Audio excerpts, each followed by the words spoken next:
नमस्कार विद्यार्थी बंधू आणि भगिनींनो, आज आपण वृत्तपत्रीय लेखनामध्ये मुद्रित शोधनाचं महत्त्व या विषयावरती अभ्यास करणार आहोत।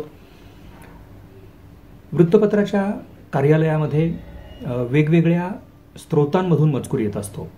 पत्रकांमधून येतो, बातमीदार मजकूर देतात। अलीकडच्या काळात तर ऑनलाईन मजकूर येण्याचं प्रमाण खूप आहे। पण हा आलेला मजकूर संपादित केल्यानंतर प्रत्यक्ष पानाला पाठवण्यापूर्वी, पानात लावण्यासाठी पाठवण्यापूर्वी त्याच्यावरती संपादकीय संस्कार होतात। नंतर पानाची मांडणी होते, म्हणजे पानावरती मजकूर घेतला जातो। या प्रक्रियेमध्ये एकतर पानात मजकूर घेण्यापूर्वी उपसंपादकांनी काम केल्यानंतर एक टप्पा मुद्रित शोधनाचा केला जातो आणि प्रत्यक्ष पानात मजकूर लावून झाल्यानंतर असं 2 वेळा मुद्रित शोधन केलं जातं। ही एक प्रक्रिया आहे। आता आपण अगदी मुद्रित शोधन म्हणजे नेमकं काय हे जर पाहायचं झालं तर मूळ इंग्रजी शब्द जो आहे प्रूफ रीडिंग, म्हणजे छापला जाणारा जो मजकूर आहे त्याचा मूळ लेख, ज्याला आपण हस्तलिखित म्हणूया, कुणीतरी ते लिहिलेलं असतं। अलीकडे ते डीटीपी केलेलं असतं, डेस्कटॉप पब्लिशिंगमध्ये तो मजकूर असतो। तर हा मजकूर उपसंपादकही स्वतः तपासतात, संपादित करतात आणि त्यानंतर उपसंपादकांकडून सुद्धा काही चुका राहिलेल्या आहेत का, मग त्या व्याकरणाच्या चुका असू शकतील किंवा लिहिण्याच्या घाईमध्ये लेखकाकडूनही किंवा संपादन करणाराकडूनही जर काही त्रुटी राहिल्या असतील तर त्या त्रुटी दुरुस्त करण्याची जी प्रक्रिया आहे त्याला आपण मुद्रित शोधन असं म्हणू शकतो। म्हणजे आवश्यक दुरुस्त्या करणं आणि त्या दुरुस्त्यांसह शुद्ध मजकूर छपाईसाठी पुढे पाठवणं, ही प्रक्रिया म्हणजे मुद्रित शोधनाची प्रक्रिया। पूर्वी असा काळ होता, म्हणजे जेव्हा आम्ही विद्यार्थी दशेमध्ये होतो, आमच्या काळामध्ये आणि त्या आधीची सुद्धा अनेक वर्ष मुद्रण तंत्र जे होतं तेव्हा खिळे जोडून वाक्य तयार केली जायची। म्हणजे एक एक शब्द वेगवेगळे खिळे जोडून तयार केला जायचा आणि मग ते ज्याला टाईप म्हणूया आपण, खिळ्यांमध्ये तो टाईप असायचा, तो जोडायचा। जो शब्द किंवा जो मसुदा छापायचा आहे, एखादा उतार असू शकतो, एखादी बातमी असू शकते, लेख असू शकतो, तो मसुदा किंवा ती बातमी, तो लेख छापण्यासाठीचा साचा तयार केला जायचा। म्हणजे तो खिळे जोडून जी टायपोग्राफी केली जायची तो साचा तयार केला जायचा आणि तो साचा तयार केल्यानंतर मग ते पान छपाईसाठी पुढं दिलं जायचं। पण त्या दरम्यानच्या प्रक्रियेमध्ये मुद्रित शोधनासाठी तो मजकूर जात होता आणि ती मुद्रित शोधनाची प्रक्रिया ही तेव्हा किती जिकिरीची असायची। म्हणजे दुरुस्ती केली आहे आणि खिळे जोडण्यात दुरुस्तीच्या प्रक्रियेमध्ये मुद्रित शोधनाच्या लक्षात आलं की याच्यामध्ये व्याकरणाच्या वेलांटी उकाराच्या चुका आहेत, तर त्या चुका यांनी लक्षात आणून दिल्यानंतर पुन्हा ते सगळं जोडाजोडी करायची। मुळात खिळे जोडण्यात जर चुका झाल्या तर छपाई सुद्धा नीट होत नसे आणि अनेकदा असं व्हायचं की खिळे जोडणारे जे सहकारी असायचे, कर्मचारी असायचे, त्यांचं शिक्षण अपूर्ण असेल किंवा अल्प शिक्षण असेल तर मग त्यामुळे सुद्धा अनेकदा खिळे जोडताना गडबड होत असे आणि मग असा सदोष मजकूर जर प्रसिद्ध झाला तर मग वाचणाऱ्याचा रसभंग होतो आणि विशेषतः ते जे प्रकाशन आहे किंवा तो स्वतः लेखक आहे यांच्या प्रतिष्ठेलाही धक्का बसतो।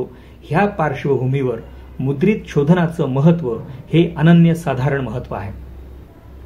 आता तेव्हाचा काळ असा होता की कागदावर प्रिंटआउट घेऊन 2-2 वेळा वाचन केलं जायचं।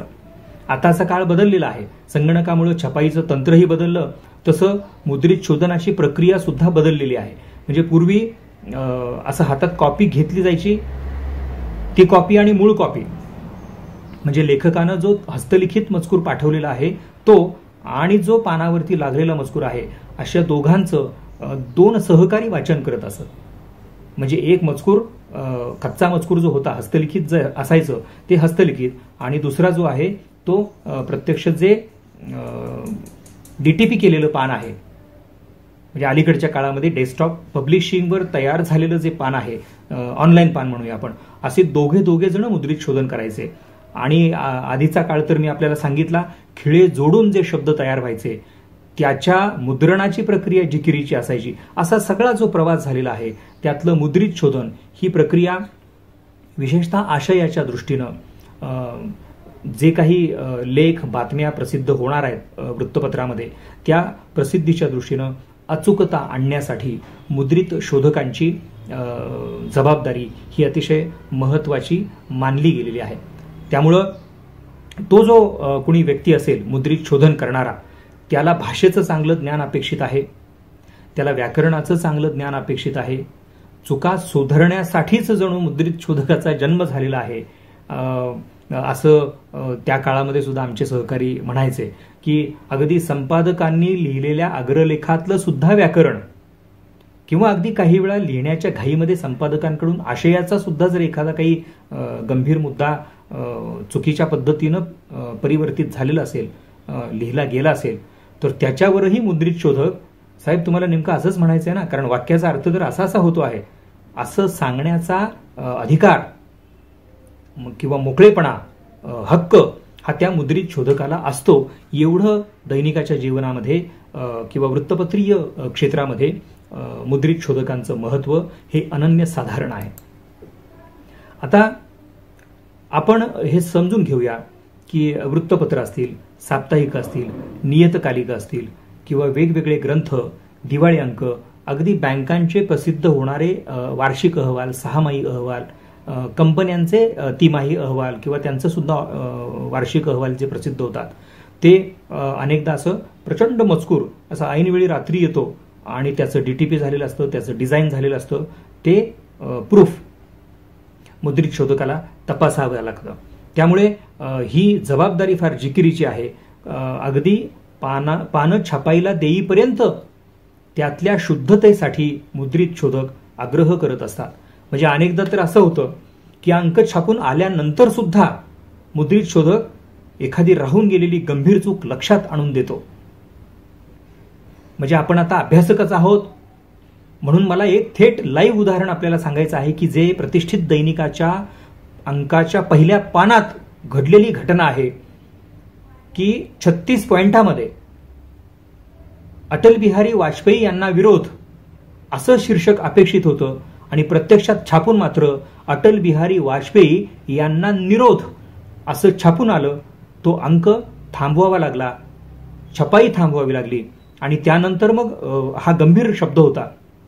मुळात वाजपेयी हे श्रद्धेय व्यक्तिमत्व केवळ भारतीय जनता पार्टीसाठी नव्हे तर अन्य सर्व पक्षीयांसाठी सुद्धा अटल बिहारी वाजपेयी हे आदरस्थानी असलेलं व्यक्तिमत्व होतं आणि त्यांच्या संदर्भातल्या बातमीमध्ये विरोध या शब्दाऐवजी कोणाच्या तरी नजर चुकीमुळे, तुम्ही विद्यार्थी आहात त्यामुळे हसू नका या विषयाला, ही अत्यंत गंभीर घटना आहे की असं काय घडलं, कोणाचं दुर्लक्ष झालं, म्हणजे लिहिणाऱ्याचं दुर्लक्ष झालं, पान लावणाऱ्याचं दुर्लक्ष झालं, ते पान वाचलं गेलं होतं त्या वाचणाऱ्याचंही दुर्लक्ष झालं आणि अंक छापून आल्यानंतर लक्षात असं आलं की हे असं असं छापून आलेलं आहे.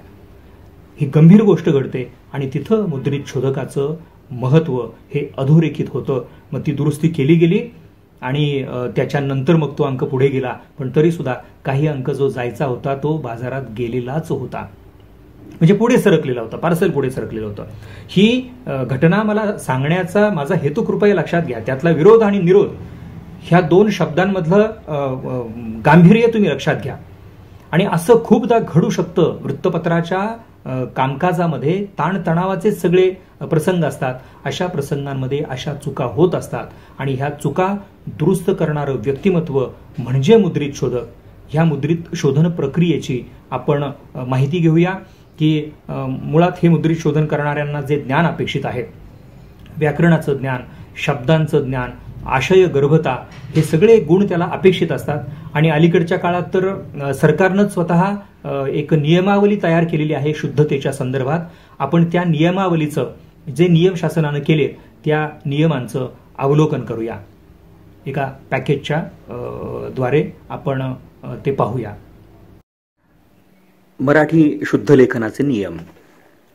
मराठी भाषकांचे राज्य म्हणून 1960 साली महाराष्ट्र राज्याची स्थापना झाल्यानंतर मराठी साहित्य महामंडळाने पुरस्कृत केलेल्या मराठी लेखनविषयक 14 नियमांना महाराष्ट्र शासनाने 1962 साली मान्यता दिली.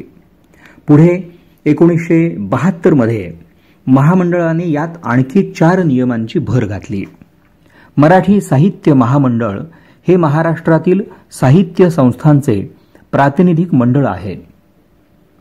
त्यामुळं या महामंडळाने केलेल्या नियमावलीला महाराष्ट्र राज्य शासनाने मान्यता दिली आणि राज्यकारभारात तसंच शिक्षणाच्या सर्व क्षेत्रात या नियमावलीचे पालन करण्याचे ठरवले. या कोशात दाखवलेले शब्द म्हणजे शासनाच्या शब्दव्यवहार कोशात दाखवलेले शब्द आणि त्यांना होणारे विकार म्हणजेच बदल याच नियमानुसार दाखवले आहेत. जे शब्द कोणत्याच नियमात बसत नाही अशा शब्दांचे लेखनही तत्संबंधी शब्दसिद्धीनुसार दाखवण्यात आले आहेत. महामंडळाचे 18 नियम आता आपण समजून घेऊया.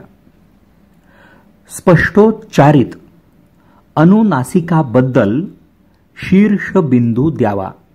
उदाहरणार्थ गुलकंद, चिंच, तंटा, निबंध, आंबा. तत्सम शब्दातील अनुनासिकाबद्दल विकल्पाने परसवर्ण लिहिण्यास हरकत नाही. मात्र अशावेळी अनुस्वारानंतर येणाऱ्या अक्षराच्या वर्गातील अनुनासिकच परसवर्ण म्हणून वापरावे. उदाहरणार्थ पंकज, पंकज, पंचानन, पंचानन, पंडित, पंडित, अंतर्गत, अंतर्गत, अंबुज, अंबुज. परसवर्ण लिहिण्याची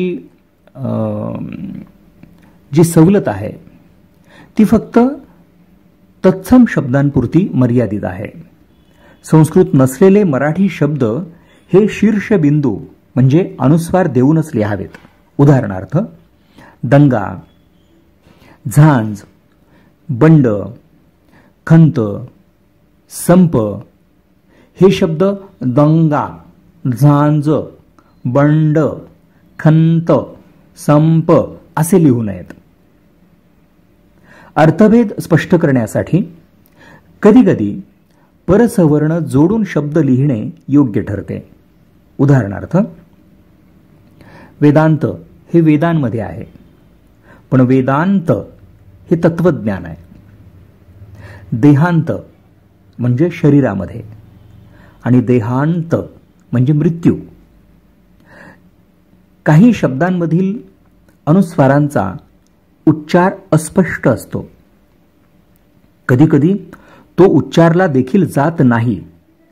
अशा शब्दांवर अनुस्वार देऊ नये. उदाहरणार्थ हसणे, धावणे, जेव्हा, कोठे, कधी, काही याच्यावरती टिंब नाही द्यायचा, अनुस्वार नाही द्यायचा. हे शब्द हसणे, धावणे, जेव्हा, कोठे, कधी, काही असे अनुस्वार न देता लिहायचे. यरल व श श स ह यांच्यापूर्वी येणाऱ्या अनुस्वारांबद्दल केवळ शीर्षबिंदू द्यावा. ज्ञपूर्वीचा नासोच्चारही केवळ शीर्षबिंदूने दाखवावा. उदाहरणार्थ संयम, संरचना, संलग्न, संवाद, दंश, द्रष्टा, मांस, सिंह, संज्ञा हे शब्द संयम म्हणजे स वरती अनुस्वार पण आहे आणि य ला य पण लावलाय असं नाही लिहायचं. संयम नाही लिहायचं. संरचना नाही, संलग्न नाही लिहायचं. संवाद असं नाही लिहायचं. दंश, द्रष्टा, मांस, सिंह, संज्ञा असं नाही लिहायचं. कधी अनेकदा हे लिहिलं जातं.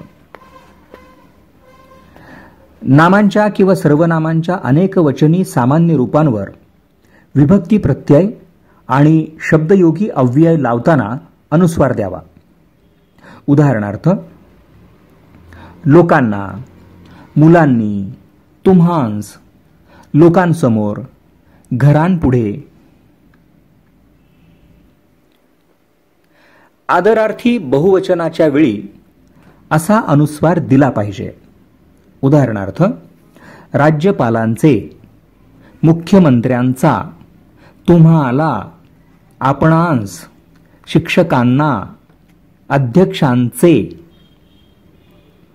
आता या नियमांव्यतिरिक्त कोणत्याही कारणांसाठी व्युत्पत्तीने सिद्ध होणारे किंवा न होणारे असे अनुस्वार देऊ नयेत.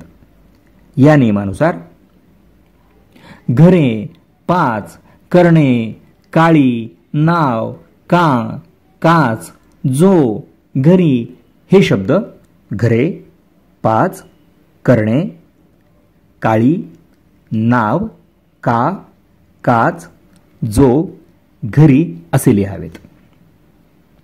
आता आपण ऱ्हस्व दीर्घाचे शासकीय नियम समजून घेऊया.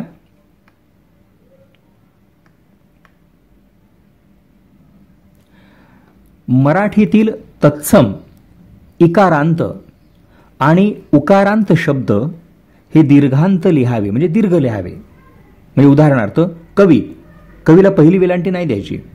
कवी दुसरी वेलांटी. बुद्धी पहिली वेलांटी नाही द्यायची. बुद्धी दुसरी वेलांटी. गती पहिली वेलांटी नाही द्यायची. गती म्हणजे जसं आपण उच्चार करतो आहोत तसं ते दीर्घ लेखन आहे. गती दुसरी वेलांटी. आता इतर शब्दांच्या अंती येणारा इकार आणि उकार दीर्घ लिहावा. उदाहरणार्थ पाटी, जादू, पैलू दुसरा उकार.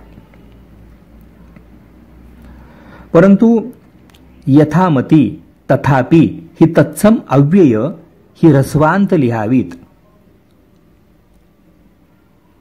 म्हणजे पहिली वेलांटी किंवा पहिला उकार असं लिहायचं.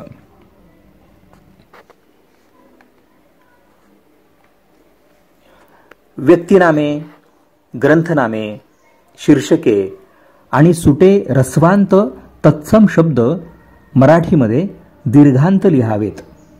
उदाहरणार्थ हरी, मनुस्मृती, वर्गीकरण, वर्गीकरण पद्धती, कुलगुरू आणि वनी ही मराठीतील दोन अव्यये ऱ्हस्वांत लिहावीत. सामासिक शब्द लिहिताना समासाचे पूर्वपद म्हणजे पहिला शब्द हा तत्सम ऱ्हस्वांत शब्द असेल. म्हणजेच मुळात संस्कृतात ऱ्हस्वांत असेल तर ते पूर्वपद ऱ्हस्वांतच लिहावे. दीर्घांत असेल तर ते दीर्घांतच लिहावे. उदाहरणार्थ बुद्धी, बुद्धी हा शब्द आहे तर बुद्धिवैभव. लक्ष्मी हा शब्द आहे, लक्ष्मी पुत्र. साधित शब्दांनाही हाच नियम लावावा. उदाहरणार्थ बुद्धी, बुद्धिमान, लक्ष्मी, लक्ष्मी सहित.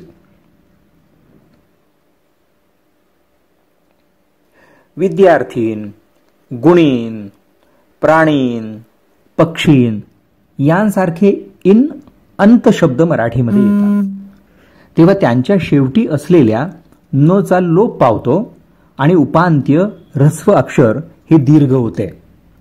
परंतु हे शब्द समासात पूर्वपदी आले असता म्हणजेच समासातील पहिला शब्द असता ते ऱ्हस्वांतच लिहावेत. उदाहरणार्थ विद्यार्थी मंडळ, गुणीजन, प्राणीसंग्रह, स्वामीभक्ती, पक्षमित्र, योगीराज. मराठी शब्दातील शेवटचे अक्षर दीर्घ असेल तर त्याचा उपांत्य म्हणजेच शेवटच्या अक्षराच्या अलीकडचा इकार किंवा उकार हा ऱ्हस्व लिहावा. उदाहरणार्थ किडा, विळी, पिसू, इथे, निघो, फुगा, खुनी, सुरू, कुठे, उठो.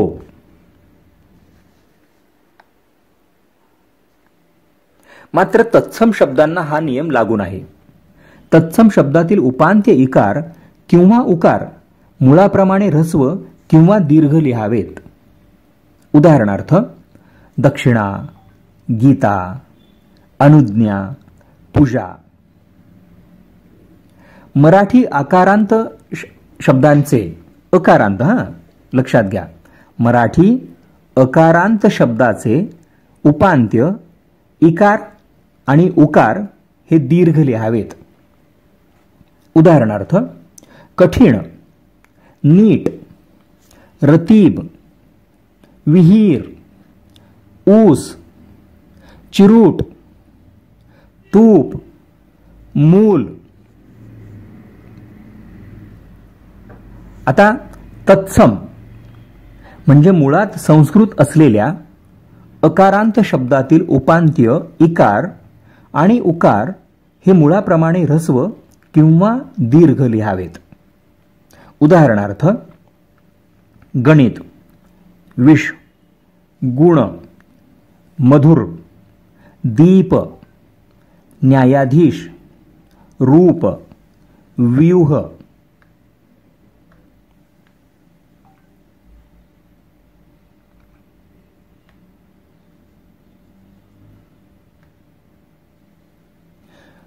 मराठी शब्दातील अनुस्वार, विसर्ग किंवा जोडाक्षर यांच्या पूर्वीचे इकार आणि उकार सामान्यतः ऱ्हस्व लिहावेत. उदाहरणार्थ चिंच, डाळिंब, भिंग, खुंटी, पुंजका, भुंगा, छी, थू, किल्ला, भिस्त, विस्तव, कुस्ती, पुष्कळ, मुक्काम. परंतु तत्सम शब्दांमध्ये ते मुळाप्रमाणे ऱ्हस्व किंवा दीर्घ लिहावेत. उदाहरणार्थ अरविंद, चिंतन, कुटुंब, चुंबक, निःपक्षपात, निःशस्त्र, चतुःसूत्री, दुःख, कनिष्ठ, मित्र, गुप्त, पुण्य, ईश्वर, नाविन्य, पूज्य, शून्य.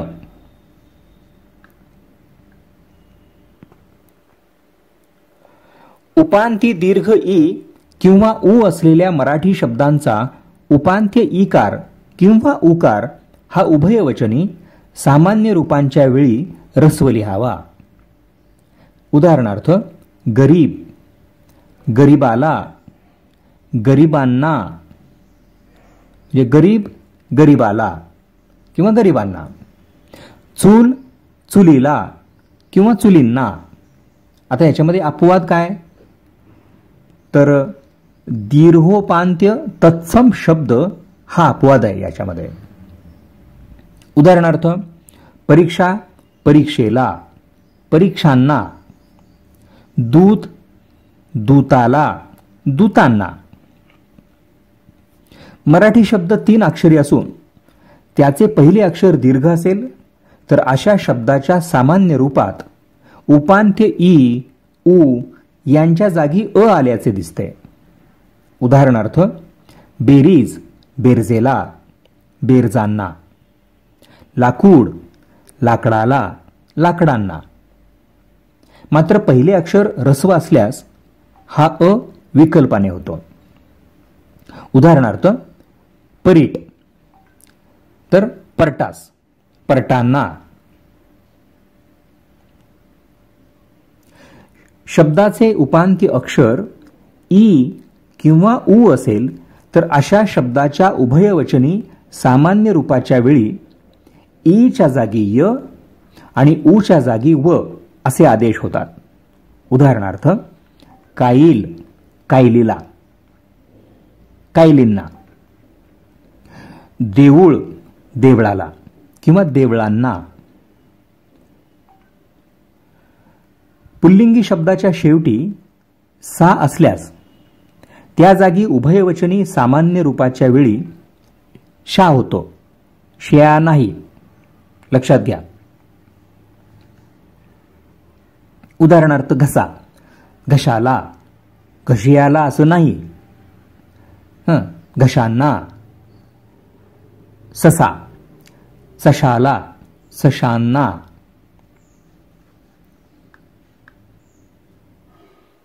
पुल्लिंगी शब्दाच्या शेवटी जा असल्यास उभयवचनी सामान्य रूपात तो तसाच राहतो, त्याचा ज्या होत नाही. उदाहरणार्थ दरवाजा, दरवाजाला किंवा दरवाजांना. मोजा म्हणजे मोजाला किंवा मोजांना. तीन अक्षरी शब्दातील मधले अक्षर क चे किंवा प चे द्वित्व असेल तर उभयवचनी सामान्य रूपाच्या वेळी हे द्वित्व नाहीसे होते. उदाहरणार्थ रक्कम, रकमेला किंवा रकमांना. छप्पर, छपराला किंवा छपरांना. मधल्या म पूर्वीचे अनुस्वार सहित अक्षर हे उभयवचनी सामान्य रूपाच्या वेळी अनुस्वार विरहित होते.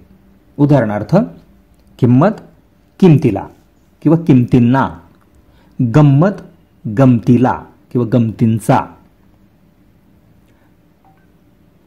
उकारांत विशेषनामाचे सामान्य रूप होत नाही. म्हणजे उदाहरणार्थ गणू, गणूस. दिनू, दिनूला. धातूला उ किंवा ऊन प्रत्यय लावताना धातूच्या शेवटी व असेल तरच उ आणि ऊन अशी रूपे होतात. पण धातूच्या शेवटी व नसेल तर ऊन आणि ऊन अशी रूपे होतात. उदाहरणार्थ धाव, धावून किंवा धावू. गा, गाऊ किंवा गाऊन. कर, करू किंवा करून.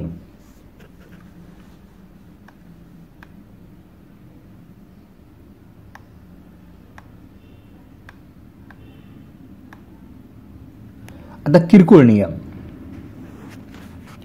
पूर हा ग्रामवाचक शब्द कोणत्याही ग्रामनामास लावताना तो दीर्घोपांत्य लिहावा, म्हणजे दीर्घ लिहावा.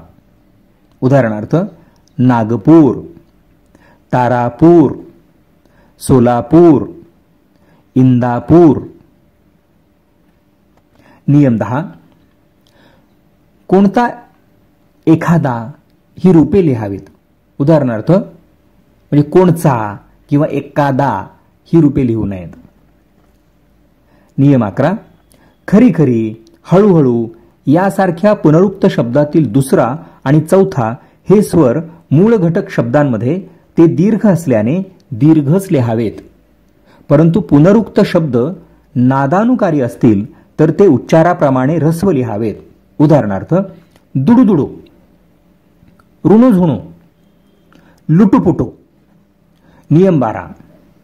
एकारांत नामाचे सामान्य रूप याकारांत करावे, एकारांत करू नये. उदाहरणार्थ करणे, करण्यासाठी.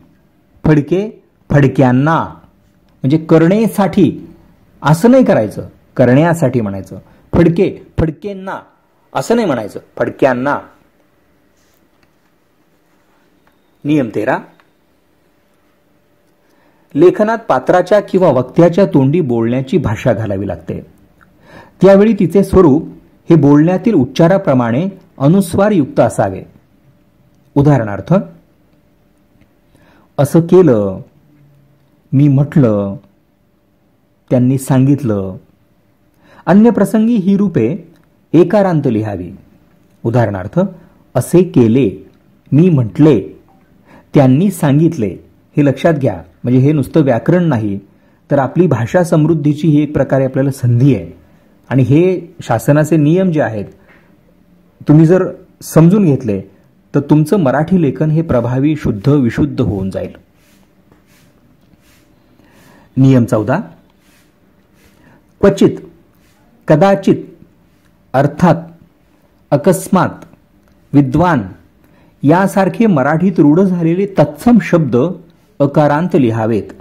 उदाहरणार्थ क्वचित, कदाचित, अर्थात, अकस्मात, विद्वान. कोणत्याही अन्य भाषेतील शब्द लिहिण्याची गरज पडेल तेव्हा त्या भाषेतल्या उच्चाराप्रमाणे लेखन करावे. उदाहरणार्थ ब्रिटिश, हाऊस. इंग्रजी शब्द, पदव्या किंवा त्यांचे संक्षेप यांच्या शेवटचे अकारांत अक्षर आता व्यंजनांत म्हणजेच पायमोडके लिहू नये. उदाहरणार्थ MA, PhD, अमेरिकन, वॉशिंग्टन. नियम 15. केशवसूत पूर्वकालीन पद्य आणि विष्णुशास्त्री चिपळूणकर पूर्वकालीन गद्य यातील उतारे छापताना ते मुळानुसार छापावेत. तदनंतरचे म्हणजे केशवसूत आणि चिपळूणकर यांच्या लेखनासह लेखन मराठी साहित्य महामंडळाच्या प्रस्तुत लेखनविषयक नियमांना अनुसरून छापावे. नियम 16. राहणे, पाहणे, वाहणे अशी रूपे वापरावीत. म्हणजे रहाणे, राहाणे, पहाणे, पाहाणे, वहाणे, वाहाणे अशी रूपे वापरू नयेत. आज्ञार्थी प्रयोग करताना मात्र राहा, पाहा, वाहा याबरोबरच रहा, पहा, व्हा अशी रूपही वापरण्यास हरकत नाही. नियम 17. इत्यादी व ही हे शब्द दीर्घांत लिहावेत. अन हा शब्द व्यंजनांत लिहावा. आणि नियम 18. पद्यात वृत्ताचे बंधन पाळताना ह्रस्वदीर्घाच्या बाबतीत हे नियम काटेकोरपणे पाळता येणे शक्य नसल्यास कवीला तेवढ्यापुरते स्वातंत्र्य असावे. लक्षात ठेवा, मंत आणि मान हे प्रत्यय अकारांत आणि आकारांत नामे सोडून इतर नामांना लागतात. जसे बुद्धिमंत, बुद्धिमान, हनुमंत, हनुमान. तर वंत आणि वान हे प्रत्यय फक्त अकारांत आणि आकारांत नामांनाच लागतात. जसे धनवंत, धनवान, दयावंत, दयावान. अपवाद लक्ष्मीवंत, लक्ष्मीवान. चारही प्रत्यय नामांपासून विशेषणे तयार करतात. आता हे आहेत शासनाचे नियम. आपण हे समजून घ्यावेत आणि त्याप्रमाणे आपलं स्वतःचं आकलन तयार करावं. तुम्ही एवढं जरी व्याकरण शुद्धी, मराठी शुद्ध लेखनाची सवय करून घेतलीत तर भरपूर आहे. म्हणजे याच्यामध्येच खरं म्हणजे मराठी भाषा ही पुढे सरकत जाते. आपल्याला जो काही जीवन व्यवहार करायचा आहे तो जीवन व्यवहार या नियमांच्या अधीन राहून आपण केला की आपलं लेखन हे प्रमाण भाषेनुसार शुद्ध आहे.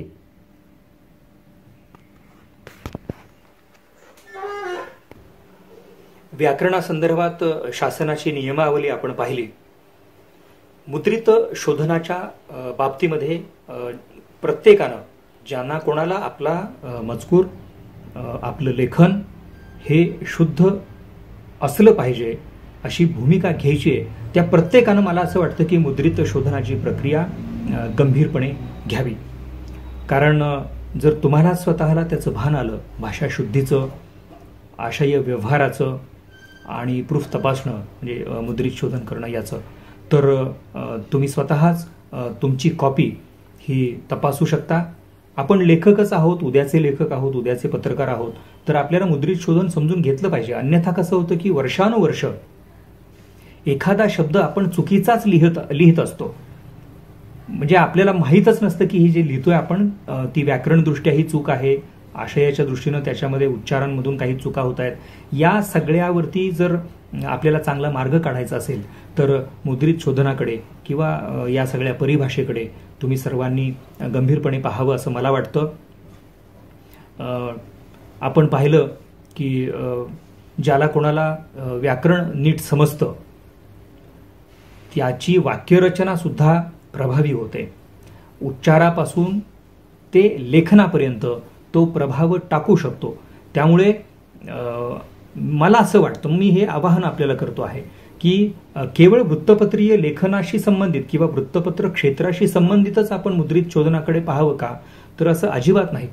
उलट पक्षी जसं आपण आधी पण बोलत होतो की केवळ बातम्यांचं मुद्रित शोधन, लेखांचं मुद्रित शोधन असं नाहीये. मुद्रित शोधन हे जाहिरातींचं सुद्धा असतं. म्हणजे एखाद्या बँकेचा जर ताळेबंद असेल किंवा एखाद्या कंपनीचा ताळेबंद असेल तर त्याच्यामध्ये जी आकडेवारी असते त्यातलं एक शून्य जरी चुकलं, म्हणजे लिहिणाऱ्यांनी लिहून पाठवलं होतं पण छापणाऱ्यांनी त्यातलं एक शून्य काढून टाकलं, तर कोटीचे लाख आणि लाखाचे 12,000 होणं ज्याला काही म्हणतो आपण, असा गंभीर विषय होऊ शकतो आणि ते त्या दैनिकालाही परवडत नाही आणि ज्या संस्थेनं ती जाहिरात दिलेली असते त्या संस्थेलाही त्याचा त्रास होतो. अशा दृष्टीने मुद्रित शोधनाचं महत्त्व हे अधोरेखित आहे.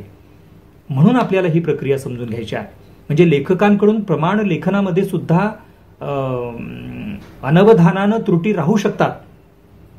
म्हणून त्यांचं लेखन निर्दोष करण्यासाठी मुद्रित शोधकाचं महत्त्व आहे, ती प्रक्रिया आहे. व्याकरणाच्या परिपूर्ण अभ्यासानं जाणीवपूर्वक लक्ष देऊन त्या लेखनातील त्रुटी दूर करण्याचं काम मुद्रित शोधकाला करावं लागतं. तुम्हाला असा प्रश्न येऊ शकतो की मुद्रित शोधकाची व्याख्या सांगा किंवा मुद्रित शोधक म्हणजे नेमकं काय, तो काय करतो. तर त्याची आपल्याला अशी मांडणी करता आली पाहिजे की मुद्रित शोधकाचं महत्त्व हे संपादकाच्याही अग्रलेखांसंदर्भात अनन्यसाधारण आहे. अग्रलेखात जर एखादी चूक झाली आणि ती तशीच छापून आली तर केवळ त्या संपादकाला नव्हे तर त्या वृत्तपत्रालाही त्रास सहन करावा लागतो. अशा अर्थानं बातम्या, लेख आणि अग्रलेख लिहिणारे संपादक या सर्वांच्यावर दुरुस्त्या करण्यासंदर्भात जो वरचढ घटक आहे तो मुद्रित शोधक आहे आणि ते मुद्रित शोधन आपल्याला समजून घ्यायचं आहे. आणि या पुढच्या काळामध्ये केवळ प्रश्न येणार आहेत आणि आपल्याला ते उत्तरं द्यायची आहेत एवढ्यापुरतं सीमित न राहता खरंच आपल्याला मुद्रित शोधन करता आलं पाहिजे. म्हणजे काय तर जे छापायला द्यायचे त्याच्यात काय चुका राहिलेल्या आहेत त्या चुका दुरुस्त करता आल्या पाहिजेत. आता त्यासाठी काय आवश्यक आहे, म्हणजे समजा आपण असं म्हणूया की आज आपण विद्यार्थी आहोत, उद्या पदवी घेतल्यानंतर बाहेर पडणार आहोत, तर आपल्याला आपलं लेखन जे आहे ते एकदम शुद्ध, चांगलं, त्याच्यामध्ये काही चुका राहणार नाहीत असं आपल्यालाच करायचं आहे. तर तुम्ही त्या मुद्रित शोधकाच्या भूमिकेत जा. मुद्रित शोधकाची भूमिका म्हणजे चुका दुरुस्त करण्याची भूमिका, लेखनातील चुका दुरुस्त करण्याची भूमिका. त्यासाठी तुम्हाला भाषेची उत्तम जाण असणं आवश्यक आहे. मुद्रित शोधकाला भाषेची उत्तम जाण हवी. म्हणूनच मगाशी मी शासनाचा जो नियमांचा भाग आपल्याला सांगितला की ते नियम जर तुम्ही पाळले तर साधारणपणे प्रमाण भाषेतलं लेखन आणि प्रमाण भाषेतल्या दुरुस्त्या तुम्ही करू शकाल. मुद्रित शोधकाला मुद्रणविषयक तंत्र आणि तशी दृष्टी पण हवी, मुद्रणविषयक ज्ञान पण हवं. आपलं ज्ञान मुद्रित शोधकानं सारखं ताजं तवानं केलं पाहिजे. अनेकदा नवे शब्द जन्माला येतात, तर त्या नव्या शब्दांची परिभाषा काय आहे हे मुद्रित शोधकाला समजलं पाहिजे. त्याची स्वतःची अशी तयारी असली पाहिजे की सतत अपडेट राहणं, अद्ययावत राहणं ही मुद्रित शोधनासाठीची कौशल्य आहेत. ही कौशल्य तुम्हाला हस्तगत करता आली पाहिजेत. कामावरची निष्ठा, अनेक विषयांसह समोर आलेल्या मजकुरातली जी काही चूक असेल ती चूक जर आपल्याला काढायची असेल तर मुळात आपण त्यात सहभागी असलं पाहिजे. वाचन गंभीरपणे झालं पाहिजे. नुसतंच कॉपी आली आणि सोडून दिली असं झालं तर चुका जसाच्या तशा पुढे जातात. त्यामुळं काम गंभीरपणे करावं लागेल. आपल्यासमोर जर कॉपी आली, पूर्वी कॉपी धरायला माणसं असायची, आता कोणी नाही. आता प्रिंटआउट सुद्धा मिळत नाही, ऑनलाईन सगळं प्रूफ रिडिंग करावं लागतं. त्यामुळं आपली नजर शब्दांवर हवी, त्या मजकुरामध्ये आपली रुची असली पाहिजे. काहीही आपल्या समोर येऊ आपण ते आवडीनं वाचलं पाहिजे. आणि मग जर तसं गांभीर्य असेल वाचनामध्ये, तशी जाण असेल त्या विषयाची, तर मग तुम्ही त्यातल्या चुका पटकन काढू शकता. कामाचा प्रदीर्घ अनुभव मुद्रित शोधकाला अधिकाधिक प्रगल्भ आणि परिपूर्ण करू शकतो.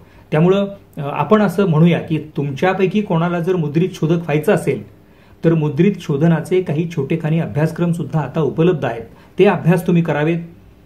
सक्षम मुद्रित शोधक होण्यासाठी चिकाटी असली पाहिजे. तुमच्या वाचन, मनन, चिंतनामध्ये सातत्य असलं पाहिजे. त्याचा तुम्ही सराव केला पाहिजे. म्हणजे अगदी पूर्वी तर असं व्हायचं की आपल्या हातामध्ये प्रिंटआउट यायचा, मुद्रित शोधकाच्या हातात बातमीचा किंवा लेखाचा प्रिंटआउट दिला जायचा आणि मग खाणाखुणा केल्या जायच्या. म्हणजे मजकूर काढून टाका, ह्याला डिलीट नावाची एक खूण असायची. समास किंवा अंतर सोडा, स्पेस सोडा, त्याचं एक चिन्ह असायचं. तुम्ही गुगल केलं तर वन पेजर उपलब्ध आहे, तो तुम्ही तुमच्या मोबाईलमध्ये कॉपी करून ठेवा आणि त्याच्यामधल्या ज्या खाणाखुणा आहेत आता ते तसं करायची गरज संपलेली आहे. कारण तुम्ही प्रूफ करेक्शन जे आहे ते सगळं आता ऑनलाईन करता आहात. म्हणजे आत्ताचा मुद्रित शोधक हा ऑनलाईन मुद्रित शोधक आहे. त्याच्यामुळे त्याला आता हातात कागद घेऊन आता तो कागद रंगवायचा आहे, चुका काढायच्या आहेत, लाल पेननं सूचना द्यायच्या आहेत असं अजिबात राहिलं नाही. परंतु पूर्वीच्या काळी जे मुद्रित शोधन केलं जायचं त्याची एक स्वतंत्र परिभाषा होती. त्यामुळे तुमच्या परीक्षेत असा प्रश्न येऊ शकतो की डिलीटचे चिन्ह सांगा, स्पेस सोडायची आहे, अंतर सोडायचं आहे, चिन्ह सांगा. तर तुम्हाला ते समजलं पाहिजे. ते गुगलवर उपलब्ध आहे. तुम्ही ते पान जरूर व्हिजिट करा आणि ते माहिती करून घ्या. असा प्रश्न येऊ शकतो की चिन्ह समजून सांगा. अनेक विषयांची आवड आणि समज जर मुद्रित शोधकाला असेल तर तो चुका पटकन काढू शकतो, निर्देशित करू शकतो. थोडक्यात दैनिकाच्या किंवा वृत्तपत्राच्या प्रवासामध्ये किंवा वृत्तपत्रीय कामकाजामध्ये मुद्रित शोधन ही अत्यंत महत्त्वाची प्रक्रिया यासाठी मानली गेली आहे की मुद्रित शोधन जर झालं तर अचूक मजकूर प्रसिद्ध होतो आणि लोकांचं, वाचकांचं फार बारीक लक्ष असतं की कोणत्या दैनिकामध्ये शुद्ध विशुद्ध मजकूर छापून येतो आहे आणि तो त्यांचा USP युनिक सेलिंग पॉईंट होतो. मग अरे म्हणजे समजा एखाद्याला एखादा शब्द म्हणजे माणसं हॉटेलमध्ये चहा, आपण उदाहरण घेऊया की हॉटेलमध्ये कोणीतरी चहा पीत बसलेलं आहे आणि त्याच्या समोर पेपर आलेला आहे असतं, तिथं पडलेलं वृत्तपत्र आहे, तर त्याच्यावरती जर एखादी चूक असेल, त्याचा संभ्रम झाला तर लगेच शेजारचा माणूस म्हणतो अरे त्या अमुक अमुक पेपरमध्ये फार शुद्ध असतं बरं का, तुम्ही तिथं तपासून पहा. तुम्हाला वेलांटी, मात्रा, काना, उकार याचे जर काही शंका असेल तर तुम्ही हे वृत्तपत्र पहा. आता आजची अवस्था अशी आहे की सगळं सरमिसळ व्हायला लागलेली आहे. एका गंभीर मुद्द्याकडे निर्देश करून मी या विषयाच्या समारोपाकडे येऊ पाहतो की पूर्वी प्रत्येक प्रक्रियेमध्ये फिल्टर असायचे. तुम्ही त्याला झाऱ्या म्हणा, दुरुस्त्या करणाऱ्या पातळ्या म्हणा. त्या पातळ्या आता कमीच झालेल्या आहेत. म्हणजे बातमीदारच स्वतःची बातमी संपादित करतोय आणि थेट छापायला पाठवतोय. त्यामुळे त्यांनी जर चूक केली तर ती थेट आता छपाईकडे जाते आहे. मुद्रण व्यवसायामध्ये मुद्रित शोधकांच्या संख्या कमी केल्यामुळे अंकात ज्या चुका आता छापून येत आहेत तुम्ही त्या पाहत असाल कदाचित. त्यामुळं मला असं वाटतं संपादक म्हणून की ठीक आहे, माणसं कमी झाली असतील परिस्थितीचा रेटा म्हणून, परंतु जो कोणी एक घटक आहे स्वतः त्याला ह्या सगळ्या म्हणजे पत्रकाराला शुद्ध लिहिता आलं पाहिजे. आपल्या लेखनात आपणच लिहिलेल्या चुका काढता आल्या पाहिजेत. असं आपण लिहून सोडलेलं आहे आणि छापायला दिले असं करण्याऐवजी आपण लिहिल्यानंतर आपणच एकदा तपासावं आणि त्या तपासणीसाठी स्वतः मुद्रित शोधकाच्या भूमिकेत जावं असं आवाहन मला आपल्याला करायचं आहे. आणि त्या दृष्टीनं तुम्ही मुद्रित शोधनाचे जे नियम आहेत यासाठी तुम्ही अरुण फडकेंचं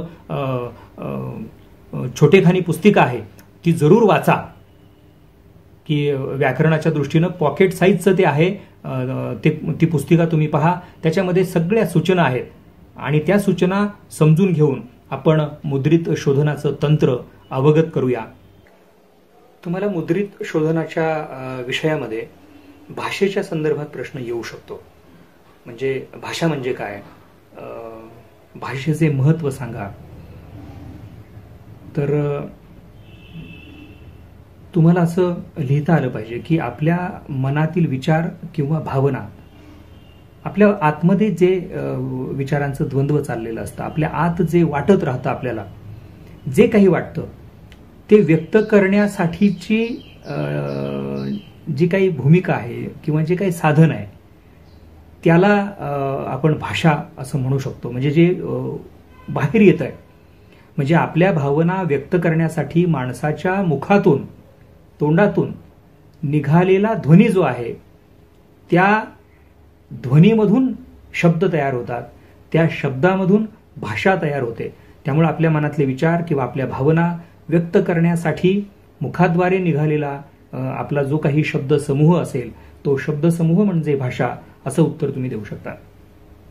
आता असाही प्रश्न येऊ शकतो की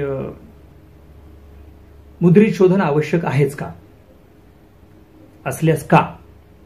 तर तुम्ही हे लिहिलं पाहिजे की माणूस कोणताही असो, उच्चपदस्थ असो, कनिष्ठ वर्गीय असो, कोणाच्याही हातून चुका होतात.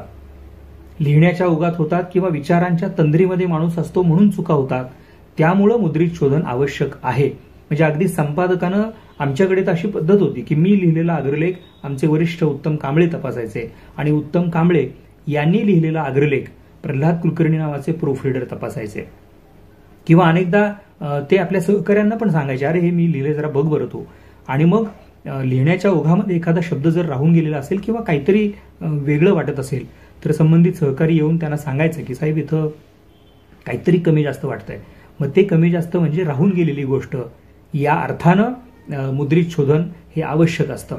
आणि मग त्या मुद्रित शोधनाच्या प्रक्रियेसाठी तुम्हाला असाही प्रश्न येऊ शकतो की शुद्ध लेखनाचे नियम का ठरवले जातात. तर तुम्ही असं उत्तर लिहू शकता की भाषा ही ज्या अर्थी आपण दर कोसाला भाषा बदलते असं म्हणतो. आपण उत्तराचं बोलूया की जर तुम्हाला विचारलं गेलं की नियम का ठरवायचे, शुद्ध लेखनाचे नियम का ठरवायचे, का ठरवले जातात, तर तुम्ही उत्तर लिहिलं पाहिजे की दर 10 कोसाला भाषा बदलते आणि त्या त्या भागाची बोली ही वेगवेगळी असते, परंतु सर्वांना समजेल अशा पद्धतीच्या प्रमाण भाषेची आवश्यकता आहे. आणि ती प्रमाण भाषा शुद्ध ठेवण्यासाठी शुद्ध लेखनाची आवश्यकता आहे आणि ते शुद्ध लेखन नीट व्हावं यासाठी मुद्रित शोधनाची आवश्यकता आहे, असं उत्तर तुम्ही देऊ शकता. आता भाषेचा असा एक प्रश्न येईल समजा की भाषेचा वापर कुठं होतो, का होतो, कशासाठी होतो, कुठल्या क्षेत्रात होतो. तर तुम्ही असं लिहिलं पाहिजे की भाषेचा वापर हा आपल्या मनातले तरंग व्यक्त करण्यासाठी होतो, ज्ञानप्रसारासाठी होतो, भाषेचा वापर ज्ञानाच्या निर्मितीसाठी होतो, भाषेचा वापर वर्तमानपत्रांमध्ये, ग्रंथांमध्ये, पुस्तकांमध्ये, शासकीय पत्रव्यवहारामध्ये, अगदी जाहिरातींमध्ये, थोडक्यात संवाद साधण्याच्या जिथे जिथे संधी आहेत तिथं भाषेचा वापर होतो. आता हे भाषेच्या अंगानं मुद्रित शोधनामध्येच प्रश्न जे येतात ते असा एखादा प्रश्न येईल की कोणत्याही भाषेमध्ये मुद्रित शोधन आवश्यक आहे का. म्हणजे इंग्लिश असेल तर इंग्लिशमध्ये मुद्रित शोधन आवश्यक आहे का, मराठीत आहे का. तर उत्तर असं असलं पाहिजे की प्रत्येक भाषेला मुद्रित शोधनाची आवश्यकता आहे. भाषा कुठली असो पण त्या भाषेची अनागोंदी होता कामा नये. भाषिक व्यवहार, लेखन व्यवहार जो आहे तो सुरळीत झाला पाहिजे, शुद्ध विशुद्ध झाला पाहिजे. यासाठी म्हणून सर्व भाषांमध्ये शुद्ध लेखनाची आवश्यकता आहे असं तुम्ही लिहू शकता. आता मराठी भाषेचे व्याकरणकार कोण, असाही प्रश्न तुम्हाला येऊ शकतो. तर तुम्ही तरखडकर हे नाव ऐकलेलं असेल. म्हणजे मराठी भाषेचे पहिले व्याकरणकार म्हणून दादोबा पांडुरंग तरखडकर हे प्रसिद्ध होते, त्यांचं नाव प्रसिद्ध आहे. यांनी शुद्ध कसं बोलायचं आणि शुद्ध कसं लिहायचं हे सांगण्यासाठी मराठी भाषेचं व्याकरण जे आहे त्याचं प्रतिपादन केलं. त्यामुळं तरखडकरांना मराठी भाषेचे व्याकरणकार म्हटलं जातं. आपण ते लक्षात ठेवा. मुद्रित शोधनाची आवश्यकता आहेच का, का भासते मुद्रित शोधनाची आवश्यकता, असा प्रश्न आला तर तुम्ही उत्तर लिहा की वृत्तपत्र म्हणजे दैनिक वृत्तपत्र, इथं तणाव खूप असतो. एका दिवशी एकाच शिफ्टमध्ये 10-10, 12-12 पानं काढायची असतात, प्रसिद्ध करायची असतात आणि 2-4, 5-6 सहकाऱ्यांच्या मदतीनं ते काम होतं. म्हणजे कामाचा तणाव असतो, प्रेशर असतं. तर ते प्रेशर असताना म्हणजे तो तणाव असताना चुका होण्याची शक्यता असते. त्यामुळे त्या चुका दुरुस्त करण्यासाठीची प्रक्रिया म्हणून मुद्रित शोधन हे आवश्यक आहे. ते दैनिकामध्ये आवश्यक आहे, साप्ताहिकामध्ये, पाक्षिकामध्ये, मासिकामध्ये, नियतकालिकांमध्ये, वार्षिक वगैरे असेल तर प्रकाशन कुठलंही असो, मुद्रित शोधन ही आवश्यक प्रक्रिया आहे. सगळ्याच लेखनविषयक मजकुरामध्ये शुद्धतेसाठी आणि त्या त्या प्रकाशन संस्थेची प्रतिष्ठा टिकवून ठेवण्यासाठी मुद्रित शोधनाची आवश्यकता आहे असं उत्तर तुम्ही लिहू शकता. शुद्ध लेखनाची संकल्पना डिस्कार्ड केली तर म्हणजे काढून टाकली तर म्हणजे शुद्ध लेखनाचे नियमच काढून टाकले तर काय होईल. तुम्ही लिहिलं पाहिजे काय काय होऊ शकतं. अर्थाचा अनर्थ होऊ शकतो, कशाचाही कशाला पायपोस राहणार नाही. म्हणजे पुण्यात वेगळंच बोललं जातंय, वेगळंच लिहिलं जातंय, नाशिकमध्ये वेगळंच बोललं जातंय, वेगळंच लिहिलं जातंय आणि मग नेमका शब्द आणि नेमकी त्याची परिभाषा किंवा प्रमाण काय या संदर्भात लोकांचा गोंधळ होऊ शकतो. त्यामुळं शुद्ध लेखनाची संकल्पना आवश्यक आहे. विशेषतः प्रमाण भाषेची संकल्पना आवश्यक आहे. तुम्ही पहा, राजकारणी लोक सुद्धा किमान समान कार्यक्रम राबवतात, किमान समान कार्यक्रम, आणि ते सत्य देतात. तसं भाषेच्या बाबतीत आपण भाषेचे अभ्यासक म्हणून हा आग्रह धरला पाहिजे की प्रमाण भाषेची आवश्यकता आहे. ती यासाठी आहे की आपला देश, आपला महाराष्ट्र प्रांत असो किंवा आपला भारत देश असो, तो बहुविध आहे आपल्या देशाची राष्ट्रभाषा हिंदी, हिंदीमध्ये शुद्ध लेखनाची आवश्यकता आहे, मुद्रित शोधनाची आवश्यकता आहे, मराठीमध्ये आवश्यकता आहे. का? कारण दर कोसागणिक बदलणारी आपली भाषा, म्हणजे आपण खानदेशात गेलात तर तिकडची बोली वेगळी आहे. खानदेशात सुद्धा वेगवेगळे टप्पे आहेत, टापू आहेत. म्हणजे धडगाव अक्राणीकडे, नंदुरबारकडे वेगळंच बोललं जातं, धुळ्याकडे वेगळंच बोललं जातं, जळगावमध्ये वेगळंच बोललं जातं. जळगाव असा उल्लेख केला जातो. जळगावच्या बोलीभाषेमध्ये जळगाव असं बोलत नाहीत लोक, जळगाव असं बोलतात. आता जळगाव बोलणाऱ्यांनी जळगाव बोलून टाकलं आणि ते पुण्यात बसलेल्या माणसांनी ऐकलं आणि त्यांनी ते तसंच लिहिलं जळगाव, तर मग पुण्यातला पेठेतला माणूस ते जळगाव असं वाचेल. कारण ज आणि ज याचे सुद्धा उच्चार जे आहेत ते पुन्हा वेगवेगळ्या संदर्भात असतात. आणि तो बोललाय जळगाव, त्याला म्हणायचं होतं जळगाव, पण तिकडे बोली भाषेमध्ये जळगाव ळला डच म्हटलं जातं साधारणपणे.